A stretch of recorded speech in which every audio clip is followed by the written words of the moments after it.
Hello, everyone, and welcome. I'm Gilda Evans, bringing you the Autism Resource Podcast. This podcast and the ARP website are your one-stop knowledge and resource base for autism and much more. I'm happy to have Jeremy and Ilana Hamburgh join me today once again as my guests. Jeremy and Ilana are friendship and dating coaches who teach the strategies and skills that empower autistic and neurodivergent adults to find community, make friends, start dating, and build relationships. Ilana has over 16 years of experience as a special education teacher in New York City, and Jeremy has over 13 years of experience as a social coach for autistic and neurodivergent adults. Welcome back, Jeremy and Ilana, and thank you so much for taking the time to join me again and continue the discussion. We had so much fun the first time. We're happy to be back the second. Sure. Well, I'm so glad that you both are back. So today we're going to talk about community. And to begin with, I know you started out as dating coaches for autistic and neurodivergent adults. Why do you put so much focus on finding community? So you're absolutely right. Like when I started back in 2010, I was like an autism dating coach, right? I worked only with autistic people and I worked only on dating. And very, very quickly, I saw that, first of all, dating looks different to different people. What may look like friendship to me may be dating for someone on the spectrum. And so I had to really recalibrate what my idea was of what dating can look like, because it didn't necessarily always look like what I did and what I thought it looked like. But I very quickly realized the more time I spent in the autism and neurodiverse communities that a lot of people who wanted to date didn't have the friendships that they wanted, and they didn't have the communities that they wanted. They felt very alone, very isolated.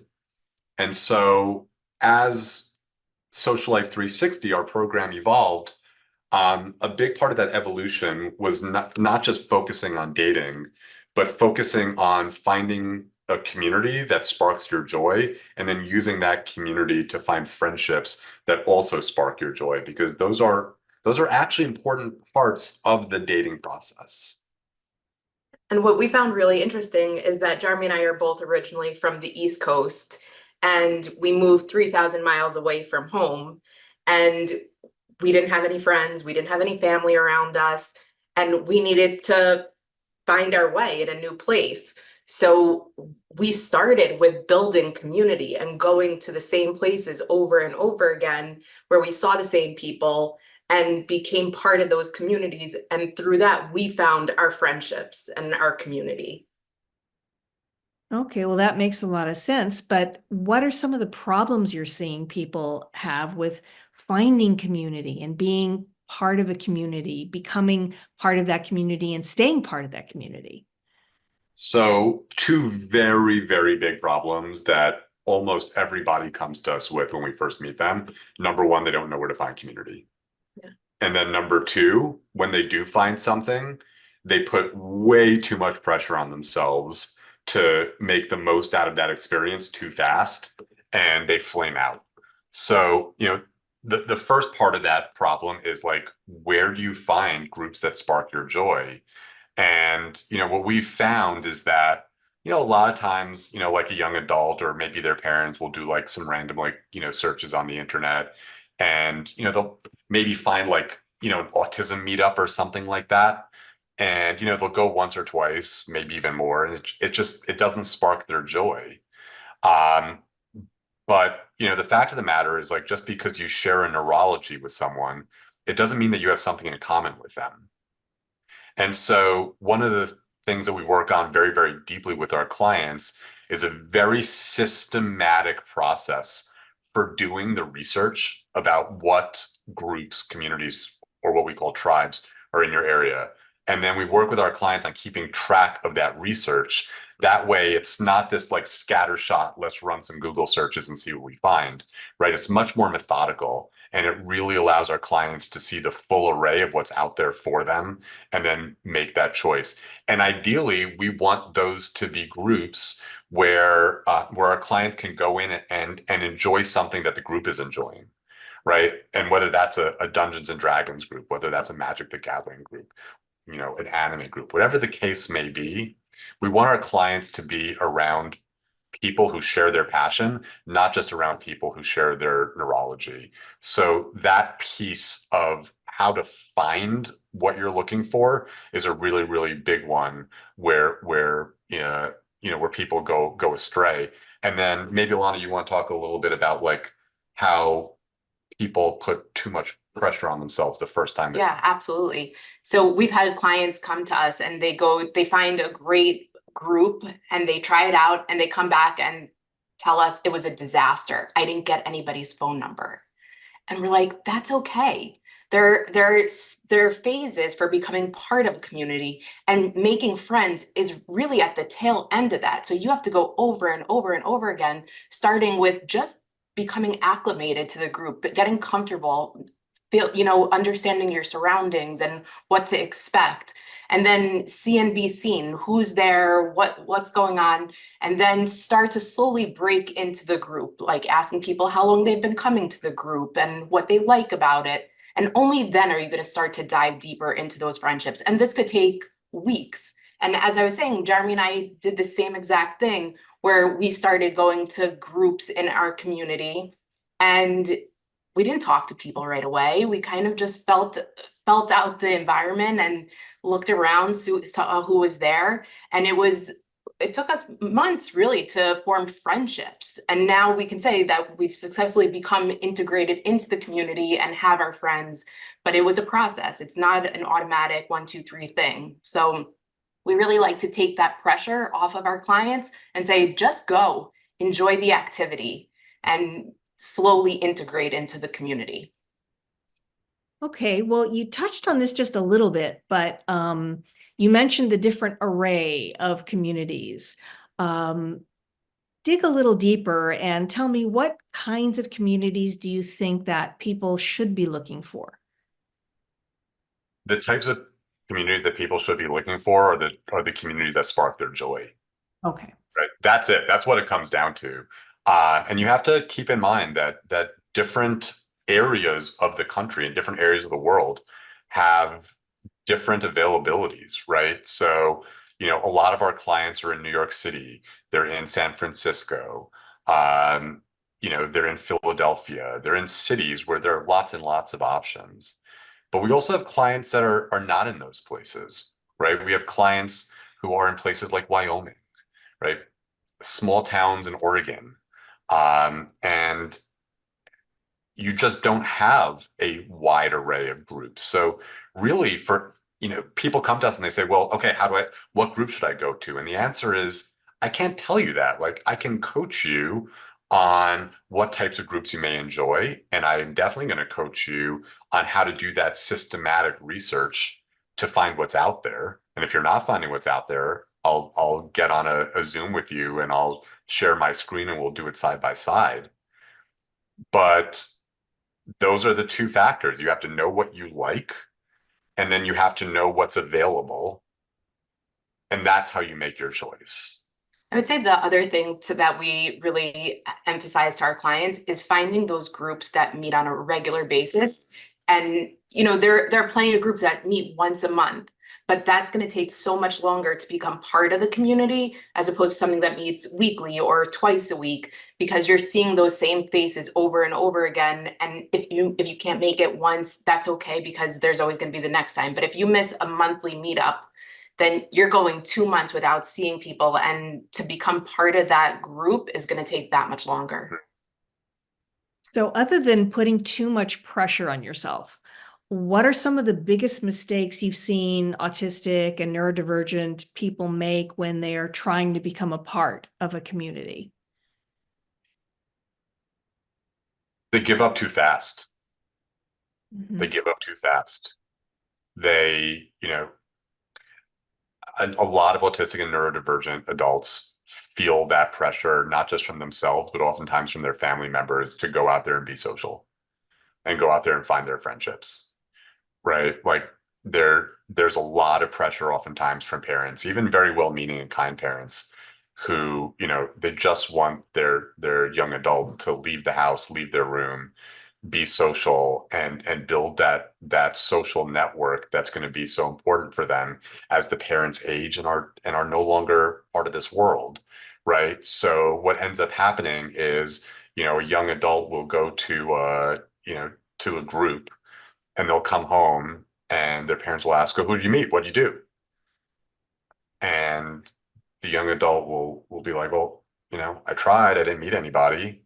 And then there's just that kind of feeling that they failed. And so what ends up happening is that they quit. If they go to a group once or twice and they don't get the outcome that they want, which is probably like feeling a connection or getting someone's phone number, they're like, "Well, this is a failure and I'm a failure." And they quit on themselves. And even if it's not that they feel like a failure, I think anytime you go into a new situation, especially being neurodivergent, it's not going to be comfortable. There's going to be a bit of awkwardness. So if you don't give yourself at least 2, 3, 4 opportunities to acclimate to the group, you're not going to feel comfortable. So we say, try it at least 3 times. If after 3 times it doesn't feel like the right fit for you, then it's okay to look for something else. But you're never going to feel comfortable going to a new place, meeting new people for the first time. So give yourself some grace, give yourself time to acclimate and feel comfortable. That's really good advice. So then how do you think becoming part of a community helps people in the other aspects of their lives? Yeah. So being part of a community helps in so many aspects of your life. I'm not even quite sure where to start. It helps with friendships. It helps with dating. It even helps at work.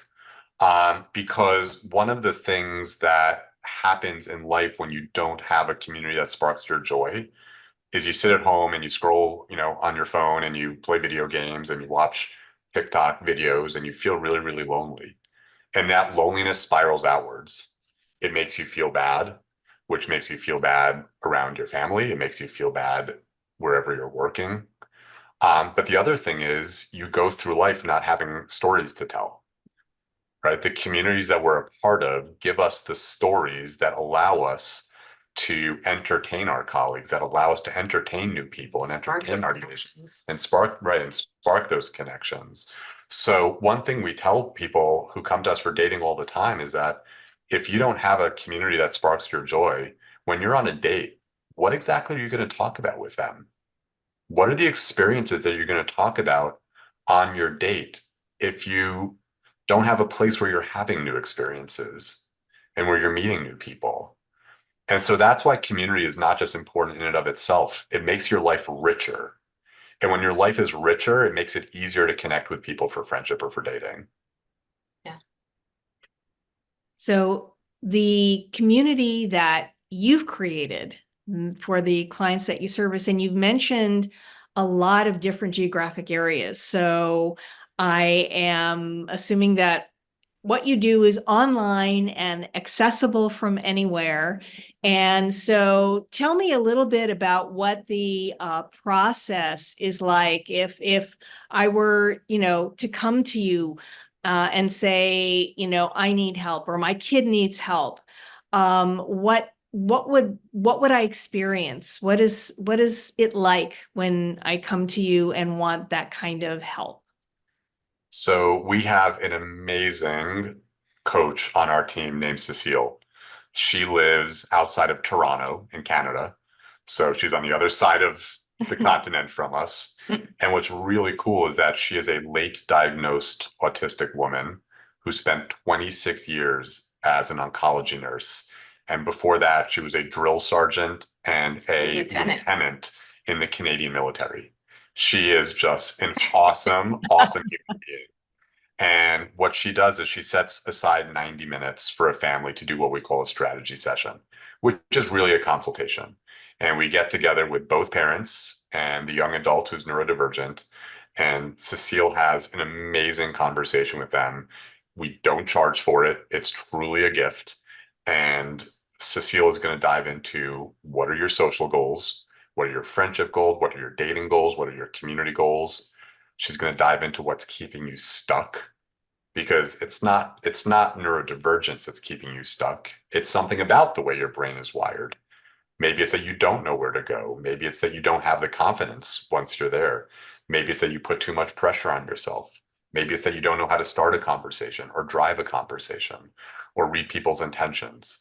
Whatever's keeping you stuck, Cecile's going to dive into that on the strategy session. And then at the end of it, she's going to say, this is what we see as your path forward. These are your steps from where you are now to where you want to be. And she'll be very honest with the family about whether our program, Social Life 360, is the right fit or not. But if it is, she'll talk with the family, at really meaningful depth about all the different aspects of our program, the community, the trainings, the group coaching, the individual coaching that are all part of it. And she'll help a family become part of it if that's the right fit. What's really cool is that, within about literally 5 minutes of a family saying, yes, we want to be a part of this, Cecile will introduce the young adult to our online client community. So we have a community of clients and graduates in a chat group. They're all across the United States. They're across Canada now and in so 4 foreign countries. And I'm not joking, literally within seconds, Cecile will say, hey, welcome, Gilda to the community. And within literally seconds, you'll start getting messages from around the country and around the world welcoming you to the Social Life 360 family. And for a lot of people, it's the first time in their life that they feel really, truly embraced. What's also kind of, you want to say something? Yeah, I was just going to say, what's really cool is that even though it's all online, we have pockets of people throughout the country and throughout the world. So in fact, this just Friday, we had a young man join the community, and Saturday, he lives in Northern California, and Saturday he ended up getting together with 3 other clients, and they hung out for the day. And so he just jumped right into the community, which was pretty awesome. Yeah, we don't organize most of these events. It's an organic get together and that they plan on their own. Yeah, so it's really cool when I open up our online chat group and I see that we have clients who went to, the San Francisco Zoo together. And one of the clients has been in the program for like 36 hours. And that happened, a couple of weeks ago as well in New York. We had a client in New Jersey who joined the program, and within like 48 hours, I think he was at the birthday party of one of our other clients in New York. It's just the beauty of having people who are on the same journey together. That sounds absolutely wonderful. And what a gift to people who, as you say, have been feeling alone and isolated and are suddenly not alone anymore. Yeah. I mean, Embraced. that's just wonderful. Just wonderful. So is there anything that we haven't covered or that I haven't asked to this point that you think is important to mention for our listeners? I don't know. I feel like we covered a lot.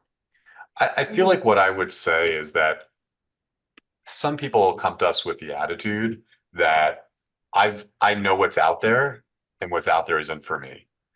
And I will tell you that on basically a weekly basis, we will have clients come to us and say, like, I've done the research. I haven't really found anything. And we'll say, did you follow the process? Maybe they did, maybe they didn't, or they didn't put enough time in. enough time in.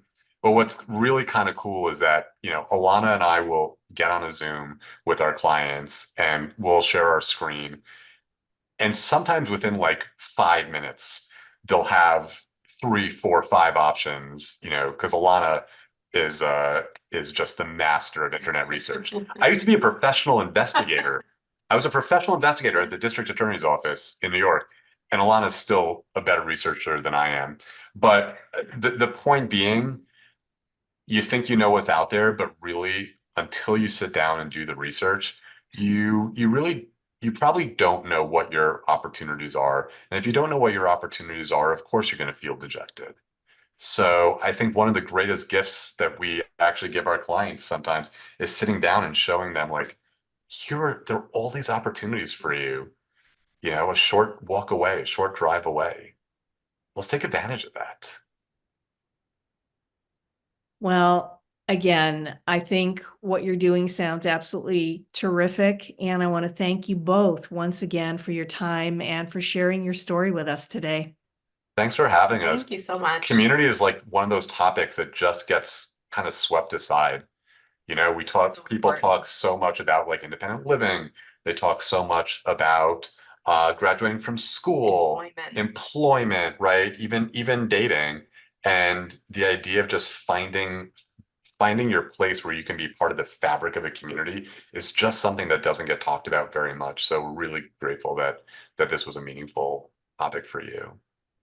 I couldn't agree with you more, and I hope you both will come back again at some point.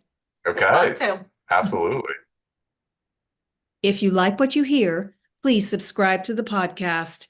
You can find it on Apple iTunes, Amazon Music, Spotify, and other popular platforms. Don't forget to follow us on Facebook and Instagram. And if you would like more information on this topic or anything else we've covered on the Autism Resource Podcast, visit us online at www.autismresourceproject.org/podcast. If you have a topic you'd like us to cover in the future, contact us through the website or comment on any of our social media channels. I want to thank our listeners for spending part of their day with us. This is the Autism Resource Podcast, and I'm Gilda Evans, reminding you to take care of yourself and that special person in your life.